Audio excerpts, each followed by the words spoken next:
Kaseng Awakening India Movement hagajing yalam jong uba banshai marbanyang President menta kasingi kakhandai tarik yayong kalapelong yakajing yakhi kabajai jai ban persha yakajingpynbor jong ki bor bahalor bandan yak Aadhaar card ha kaba ki bomtre ban shandur Aadhaar kilakendu shibun ki jing e wat ha kabarung school bat du ru shibun ki jing mentoy nalor ka jing duk kabalaban lupa. Hagani ka jing yakhi layawan lang da kipat ba na keleng kijaka jong kari khasi. Yagani ka jing yakhi lapelong habarik. Harkat. Hapdeng na ka jingkmen bang yung pudeng yakisa kiskim sorkar. Harga plan ko mga jingkmen lakani jentuno yako hok jongi. Hatong apat pi ngisyo kumne yakani ka bensa. Kay kabakum ka na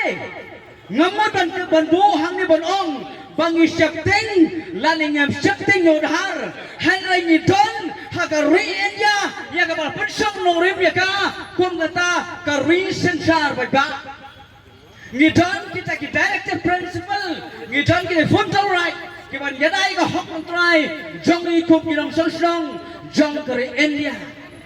But directive principle yakiba la pensong nong rim haka preamble jaga constitution yung India kila sedang bantu no shano kahok jongi kom kinong song hapos nong botau nyimat ro pemerapan pau ki Rangbah Malaysia kemat kilong kimiro sapang kijino sibon kijimontoy ngamlennya kata mentaru kamtam na benta ki kena school natu ki pre-primary ka sarkar ka labis ka tagarukom pakhan khamsuk haka appointment kyong kumno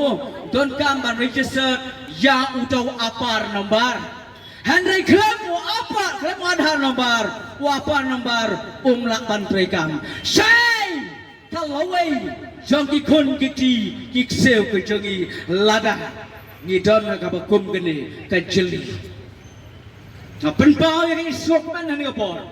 namar kinong yalan ki bakamat ki balalan nade ki bala IT nade nakabanda ka ri bat ka jaj bende yang scam tungin rai ka lama juga jijab lakalong hapoga set government lande ka salverman bangin tawa ya ka hok try jangi kom kinong song jong karidia kublai shibun kublai shajarmu.